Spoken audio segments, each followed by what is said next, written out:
Okay, welcome back, Jason. So let's go over the document and the section that we're doing again. Okay, so we're going over the exclusive buyer-broker agreement and agency disclosure, Uh-huh. and this is going to be paragraphs 3 and 4.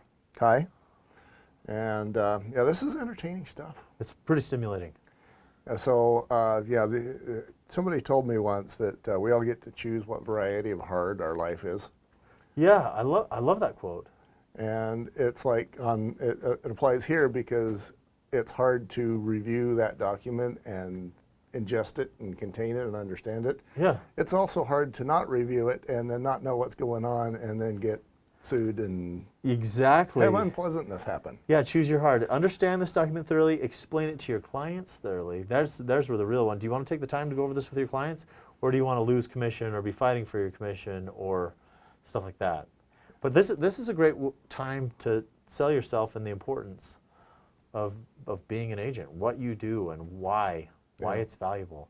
So in sections 1 and 2, we discussed you're going to pay me for what and how much-ish, a little bit like my broker fee, and what properties or what areas or what time frame. Section 3, you're going to go like until what point. So like section 1, you say, hey, I'm going to help you till tomorrow, and for a specific property, and then this agreement ends, and if you went out the next day and bought it, that would kind of suck. Yes. So section 3 says for however many months this will continue. So if I show you the property 1234 Sesame Street, Mm-hmm. and you wait until this ends and then go buy it yourself, and we've put 3 months in here, Okay. and I still get commissions on that transaction, right? I help you find it. Maybe I help you negotiate price or terms or something. So it's a protection. And you can put in, like if you've got sketchy buyers who are whatever, or they're concerned about something, you can put in 0 months.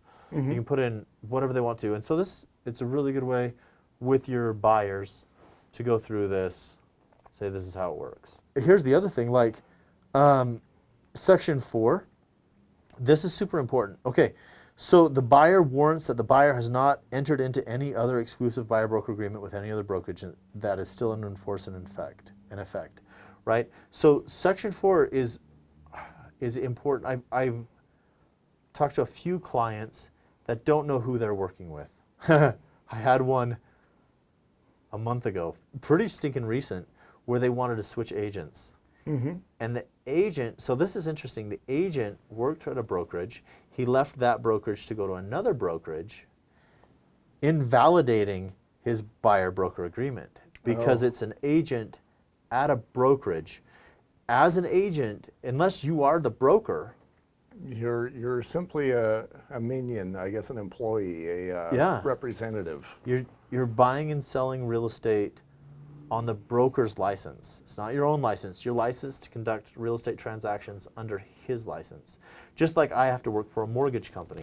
I'm a mortgage banker, so I sit under Security Home, and they hold their license. And my license works as long as I'm tied to their license. Same thing with real estate agents. Your license works as long as you're tied to a broker's license.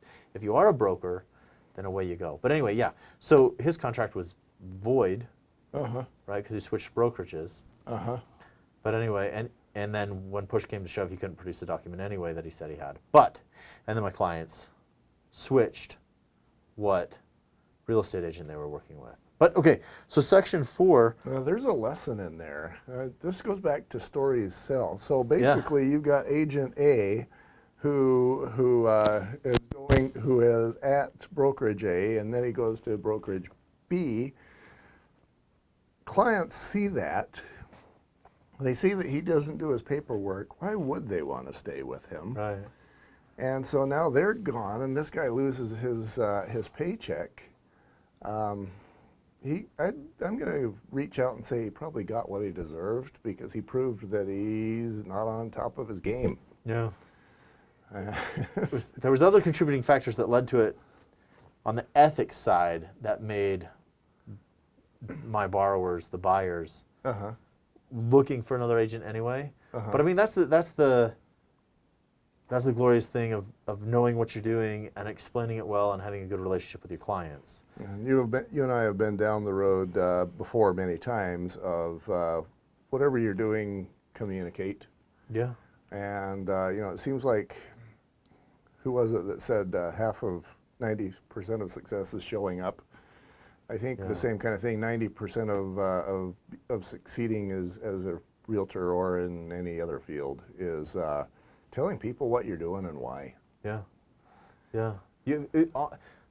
I've told this story before, but I'll tell it again. So, friends of the family, older couple, they're selling their home and a lot of land up in Riverton.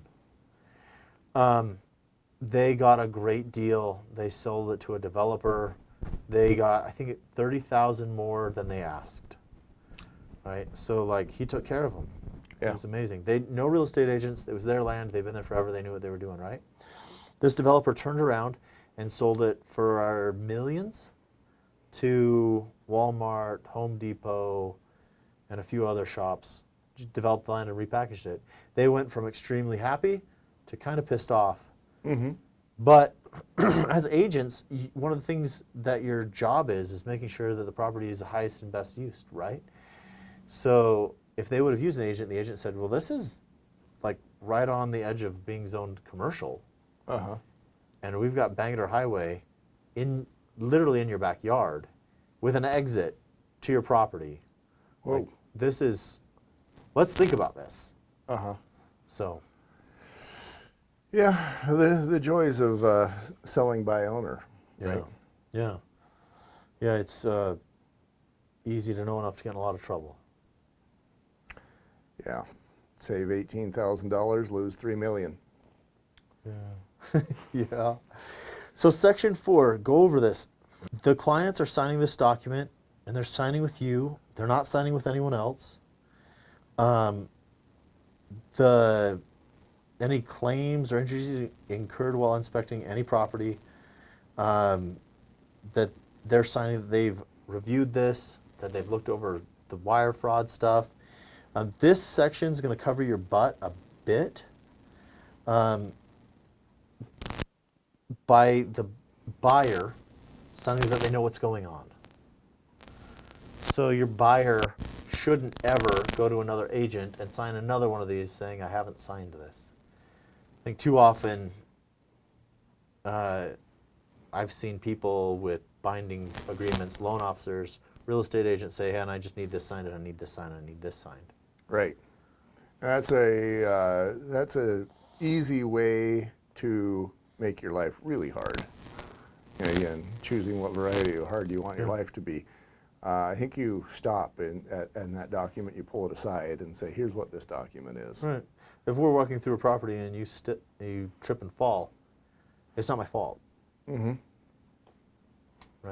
That's what this says. If you have this conversation with your client and you're going through properties and they're injured, like right here, you went over it, they're not going to sue you because they already know they signed something. Right? Hopefully that's the purpose.